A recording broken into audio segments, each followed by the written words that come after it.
Welcome to the GCN show. Welcome to the GCN show. From Cellar on the Bike Day, welcome to GCN show. From Toronto, Canada, welcome to the GCN show.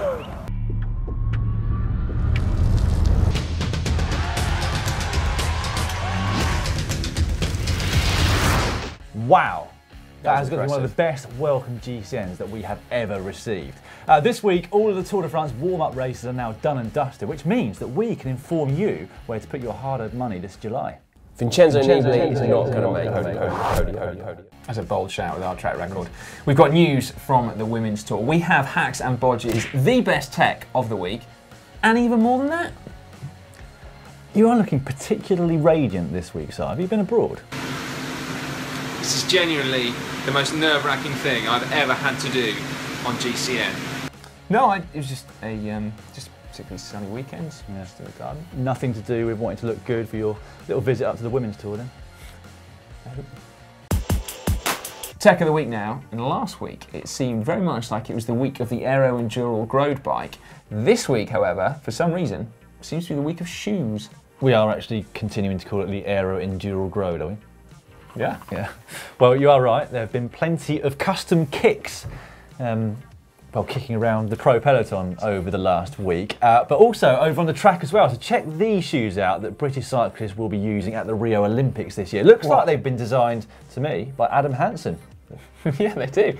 Now, we can neither confirm nor deny that rumour about Hansen, but seriously, they look like some properly aero shoes, don't they? Right down to that city closure. It's on the sole of the shoe out the wind. How good is that? There is one thing that, it's got to be said, that is worrying me about these shoes. They look designed to be worn without socks.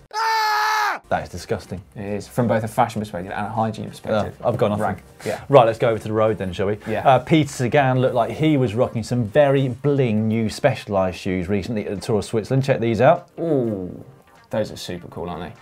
Dan Martin, as well, looked like he had some new shoes from Mavic. And then Thibaut Pinot had these customised shoes from Scott. That's very cool, that isn't it? I love that, yeah. Yeah, and then finally, I think these blow it all out of the water. These are customised cities from Artful Kicks for UK rider Ian Bibby. Look at those bad boys. Wow. That is amazing. I think we deserve some custom cycling shoes, I must admit. Deserve? I'm not entirely sure which of our glorious victories are going to commemorate. Don't deserve it, but we should get some anyway. All right, yeah, let's ask. Right, let's move on to some good and bad news from the occasionally scary world of Kickstarter. We shall start off with the good. So this is probably the most portable and simplest bike stand I have ever seen, designed by Sergio Mendoza, and understandably they've managed to reach their funding target. Yeah, it's nice. And then we have this, the Cycly, the world's first under-desk social cycle. Oh yeah, we're not even joking. Literally, put it on your desk, sit, pedal away to your heart's content. Do you know what the best thing is, Dan? What? You can actually connect it to your phone and then race people in real time. Really? Oh yeah, how good is that? It's like Strava for under-desk cycling. Yeah. Feels quite good. We haven't actually got them yet. No, this is more of a core workout. You've got a small crank length. All right, mate. Don't have to mention that to the viewers. Caption competition time now. Last week's photo was this one of Fabio Aru descending at the Criterium de Dauphiné. Lots of you came up with the same caption, which was Fabio Aru. A very good caption, yeah, as we said. Danilo, Bananiak and Vincent Dunn amongst them. But we wanted to go with something different. So this week's winner is Michael Lee, who said, caption, a masterclass in aerodynamics. That is good. Let's see what he did there. Yep. Right, so this week's caption photo for you to get your teeth into is this one of Fabian Cancellara warming up before the Tour de Suisse time trial. It was sent in by Manuel Vasquez and it was taken by his girlfriend Isaura Duarte. Dan, do you want to get started? Okay. Excuse me, does my bum look big in this skin suit? It's probably not your best. No. But if you think you can beat it, and I suspect you probably can, then make sure you let us know your captions in the comment section down below. The third edition of the Aviva Women's Tour was once again a resounding success from both the organisers' point of view and the general public, and also the riders, and in particular for the two most high-profile riders, Lizzie Armitstead and Marianne Vos. Yeah, it was. Now, Lizzie Armitstead kept a relatively low profile for the first couple of stages, and then unleashed a wattage bazooka on stage 3. A day which I think, Dan, we predicted would be both selective and decisive. Yes, we did. Yeah, we did. to take the leader's jersey, which she and her team then duly defended for the rest of the race. A popular victory, there's no doubt, and the first for a home rider. Yeah. Race. Just remind me who you predicted would win the Women's Tour? Lizzie Armitstead. Well done, mate. Who did you predict? I predict Elisa Longo Borghini. Who finished third? Third, yeah. Yes. High five. Man, we rock at As we mentioned, it was also a very, very good race for Marianne Vos. She came second on stage 1, third on stage 2, fifth on stage 3, won stage 4, won the points classification, and came fourth overall. So not quite back to her best dominant form just yet, but she's not far off and looking very good coming up towards the Olympics. She is. Oh, it's going to be a contest, isn't Yeah. it? The Tour de Suisse finished on Sunday with a shortened final mountain stage due to extreme weather, but it has to be said the whole race was run off in fairly abysmal conditions. Yeah, it was pretty horrible for the riders for the 9 days. But side, just as we predicted in our Tour de Suisse preview show, Miguel Angel Lopez of Astana ran away as victor. Lopez actually is similar to his countrymen, Quintana and Chavez, in that he won the Tour de l'Avenir just a couple of years ago. So he looks like, at the age of just 22, he's on to some pretty big things, and he becomes the first Colombian to ever have won the Tour of Switzerland. Yeah, very impressive. Now, talking of Nairo Quintana, he was also in action last week at the slightly lower profile Route du Sud in France. Day 1 was relatively flat, 196 k's long, but he went on the attack almost from the gun and stayed away almost to the finish. Big training day out for him. He then went on to win the Stage 3A individual time trial, which is his first professional individual time trial win. And if you don't include mountain time trials. Yeah, exactly that. And then he went on to win the overall race too, so he's on some very good form. And interestingly, the rider who came second, Marc Soler, is a teammate of Quintana's, and guess what? What's that? He won the Tour de l'Avenir just last year. Did he? Yeah. So if you want to be a big deal in cycling, you got to win the Tour de l'Avenir. Yeah, simple. Yeah. Did you win the Tour de l'Avenir? No, never did it. No, I didn't even enter either. Matt did it, you know. Did he? Yeah, did he win it? No, he didn't. Now, okay. So those are all the warm-up races, done and dusted. The fact is, we now know who is going good and who isn't. Well, I do. All right, then who do you think it is? Who's going to be the Tour de France victor this year? 2016 is going to be the year of Nairo Quintana. He's climbing as well as he's ever climbed. His individual time trialling is better than it's ever been, and he's got an amazing team surrounding him at the Tour de France this July. That is true, and he's just used the Route du Sud as training and still won, which is quite impressive. But despite all that, I've got to say I'm sticking with Chris Froome. His team is every bit as strong as Movistar. He's had a slightly slower build-up this year, but just like previous years, in fact, just like always, he's just won the Dauphiné, which means he's going to win the Tour de France. Always meaning twice? Both times, yeah. Right. Still, well, that's pretty good. And no, check this out. He's been doing, his training is so varied. Look at this. If there's a landslide in the Tour de France, Chris Froome's been training on it. Oh, yeah. And his teammates are to guide him past the landslide. Exactly, yeah. That's impressive commitment from Team Sky. Well, with the Tour de France now just around the corner, we will, of course, be making a Tour de France preview show, which will be out very shortly indeed. And we will also be making our infamous predictions, not just for the overall, but for stages as well. Whoa! Vincenzo Nibali is not going to make podium. It's that time of the week when we get to announce who has won the latest GCN unboxing. And this week, it's the winners of the Vision Metron 40 wheels. Are you ready? Are you ready? Winner of the rim brake version of these Vision wheels is Manfred. Oh, Manfred is getting worried. Schnoodle of Austria. Well done, Manfred. Schnoodle. They'll be on their way too shortly. Well, the winner of the disc brake wheels is August. Probably not many of those. Pendergast from the United States. Congratulations to you as well. Your pair of wheels are going to be on their way to you shortly. Yeah, make sure you watch the next unboxing for your chance to win some more amazing goods. That's right. Topeak Toolstation Pro is up for grabs this week, so make sure you get your entries in for that. It's now time for Cycling Shorts. Let's start Cycling Shorts this week with some very good news for die-hard cycling fans, which includes us. So, the Muur van Gerardsbergen. Sorry, what was it? The Muur of Gerardsbergen. Oh, right. Is making a very welcome return to the Ronde van Vlaanderen, which is the Tour of Flanders. So that is good news. After a few years of absence. Now, admittedly, it's not in its prime position in the final few kilometres it used to hold, but with 100 k's to go. But still, welcome news. And traditional finale, of the last couple of years at least, of the Quaremont followed by the Paterberg will remain next year. That is also good news, actually, because I like that new finale. I think it's quite cool. Now, a little bit of bad news. Mark Zuckerberg, of Facebook fame, has just broken his arm, and apparently it's because he couldn't clip out of his new pedals on his new bike. Yeah, I know. Maybe he's not been watching enough GCN how-to videos. He's just missed a cracker recently. Yeah. Either that, or in fact, Matt is his idol. Just Jesus. Well, if Matt was his idol, he wouldn't have been clipped in the first place, would he? So he would have been okay then. But I did also read this story, and apparently at the time when he broke his arm, he was in deep conversation with the founder of Instagram about the merits of both Zwift and the US-based Peloton. Interesting. Do you reckon he's a Zwift man or a Peloton man? I don't know. Maybe Facebook are going to do their own. I'll send him a message and find out. On Twitter. Right, now save of the week this week. Don't worry, that isn't a new GCN show segment, but we've got to give a shout out to Danny Van Poppel. Now, the Tour of Swiss organisers saw fit to put a right-handed corner with 100 metres to go on a sprint stage. Poor old Danny Van Poppel had to grab a handful of front brake, did a pretty serious endo before sliding, both wheels sliding around the corner into the barriers, using the barrier as a berm, and then riding it out. That was absolutely genius. It was remarkable. Cruelly, the UCI decided to slap him with a fine for dangerous riding. Yeah, I saw that. That was disgraceful. Despite the fact that 91% of the riders in the peloton voted to say that it was a dangerous finish, the UCI said no. Yeah, everyone applauded his immense bike handling skills, except the governing body. Whoa! I think so. It's time to check in with the ultra endurance world. Yeah. Now, the race across America started last week, and as we record this, the current solo leaders are Pierre Bischoff of Germany and Nicole Reist of Switzerland. Long way to go in that one, though. Yeah, well, and the Transamerica race is still going as well, and that is actually different to the race across America, despite the fact that they're doing exactly the same things.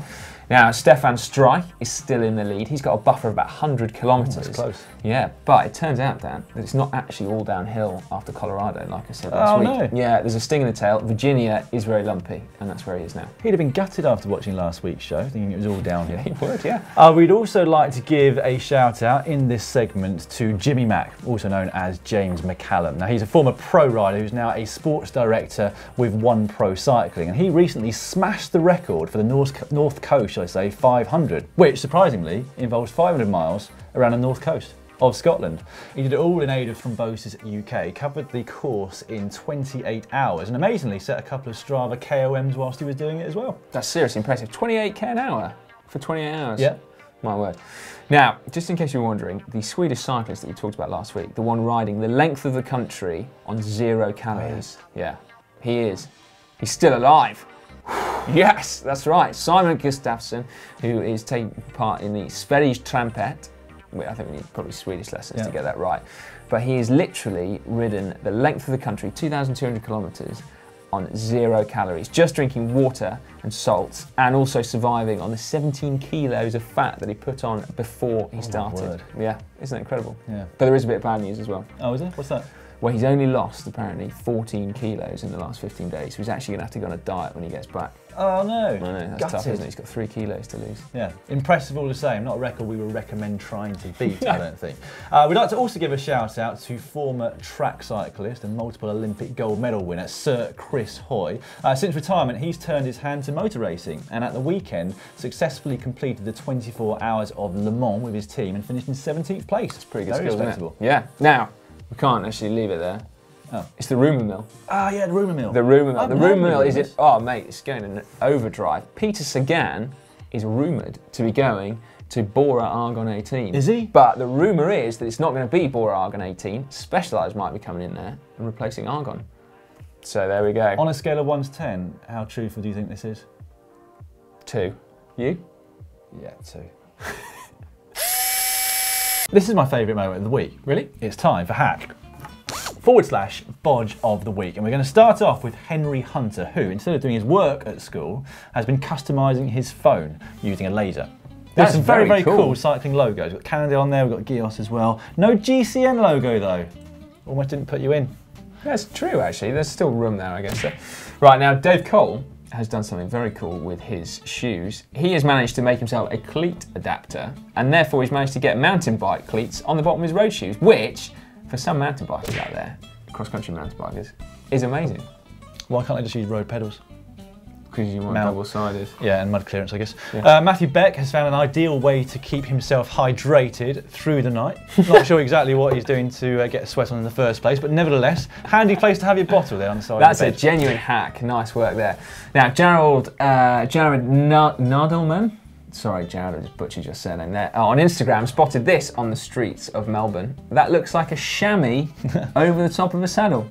Makes sense to do that, doesn't it? Oh yeah, I'd say that's probably a bodge though. And what is worrying actually, Dan, normally the chamois is designed to go next to the skin. So presumably he's that'd be perfect for one of those naked bike rides. Well, that's it. Maybe it was cities, that, riding around naked in Melbourne. Another one from Instagram is from Ernest Botha. This is a definite hack. Check this table out. Made out of old carbon fibre rims. That looks exquisite. I think you will agree. That is very cool, isn't it? Yeah. Crikey. Nice work. My word. Right, now we'll finish off with this one from Steve Oates, who has designed his own bike fitting software by the look of it. Yeah. That's quite cool. He's got a nice position on his bike there.